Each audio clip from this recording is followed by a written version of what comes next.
दोस्तों नमस्कार। जैसे कि आप सभी जानते हैं कि गणेश चतुर्थी का त्यौहार काफ़ी नज़दीक है। ऐसे में गणेश प्रतिमा को लेकर आपके मन में कई तरह के सवाल उठते होंगे, जैसे भगवान गणेश की सूंड किस तरफ होनी चाहिए, भगवान गणेश की सूंड अगर बाईं ओर है तो इसके क्या प्रभाव पड़ते हैं, भगवान श्री गणेश की सूंड अगर दाईं ओर है तो इसके क्या प्रभाव पड़ते हैं। इन्हीं कुछ सवालों के जवाब लेकर आज हम आए हैं और इस वीडियो के द्वारा हम आपको इसके जवाब देंगे। गणेश जी की मुड़ी हुई सूंड के कारण ही उनको वक्रतुंड भी कहा जाता है। भगवान श्री गणेश के वक्रतुंड स्वरूप भी दो प्रकार के होते हैं।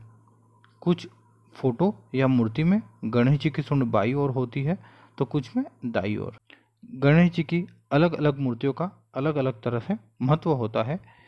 इसी अनुसार व्यक्ति को उनके फलदायी परिणाम मिलते हैं।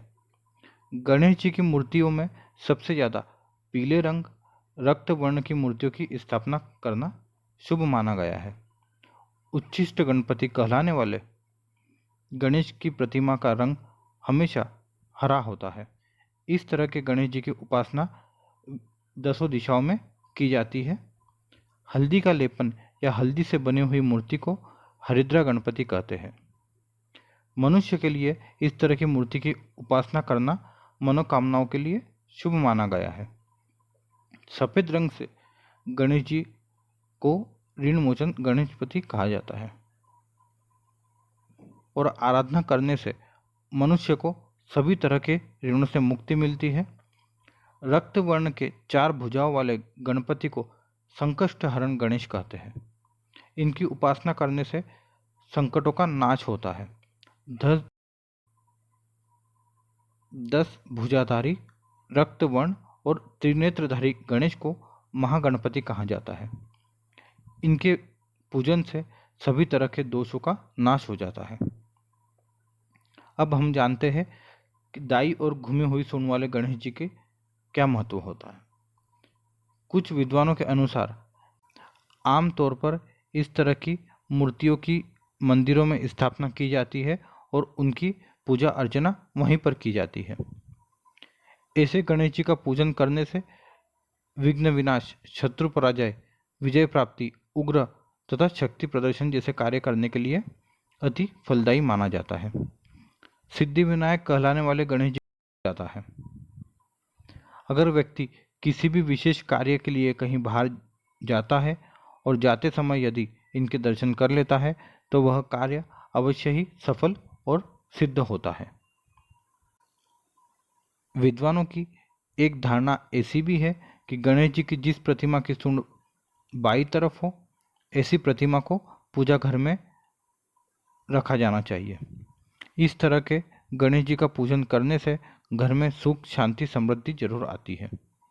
ऐसी मूर्ति का पूजन स्थायी कार्यों के लिए किया जा सकता है, जैसे विवाह, धन प्राप्ति, सुख प्राप्ति, उन्नति, व्यवसाय, शिक्षा, पारिवारिक खुशहाली और सृजन कार्य। इस तरह के गणेश जी की फोटो घर के मुख्य द्वार पर लगाना भी शुभ माना जाता है। कुछ लोग घर के बाहर मुख्य द्वार पर भी बाईं ओर घूमी हुई सूंड वाले गणेश जी की स्थापना कर देते हैं। शास्त्रों और विद्वानों के अनुसार बाईं ओर घूमी हुई सूंड वाले गणपति जी विघ्न विनाशक कहलाते हैं। घर में मुख्य द्वार पर लगाने के पीछे जानकार और वास्तुशास्त्र वालों का तर्क यह होता है कि जब भी व्यक्ति कहीं बाहर जाता है तो अपने साथ कई प्रकार की विपदाएं और नेगेटिव एनर्जी अपने साथ ले आता है। घर में प्रवेश करने से पहले जब वह व्यक्ति विघ्न विनाशक गणेश जी के दर्शन करता है तो भगवान के दर्शन के प्रभाव से वह ऊर्जा घर के बाहर ही रुक जाती है और घर में प्रवेश नहीं कर पाती, जिससे घर में पॉजिटिव एनर्जी यानी कि सकारात्मक ऊर्जा का घेरा बन जाता है और सभी वास्तु दोषों का नाश हो जाता है। अब हम जानते हैं सीधी सूंड वाले गणेश जी का महत्व। दाई और बाई और मुड़ी हुई सूंड वाले गणेश जी की तरह ही सीधी सूंड वाले गणेश जी की मूर्ति का भी अपना अलग एक महत्व होता है दोस्तों। इस तरह की मूर्ति की उपासना और आराधना करने से व्यक्ति को मोक्ष की प्राप्ति होती है। इस तरह की मूर्ति की उपासना करना सर्वोत्तम माना गया है, क्योंकि इससे व्यक्ति को रिद्धि सिद्धि, कुंडलिनी जागरण, समाधि, मोक्ष आदि की प्राप्ति अवश्य हो जाती है।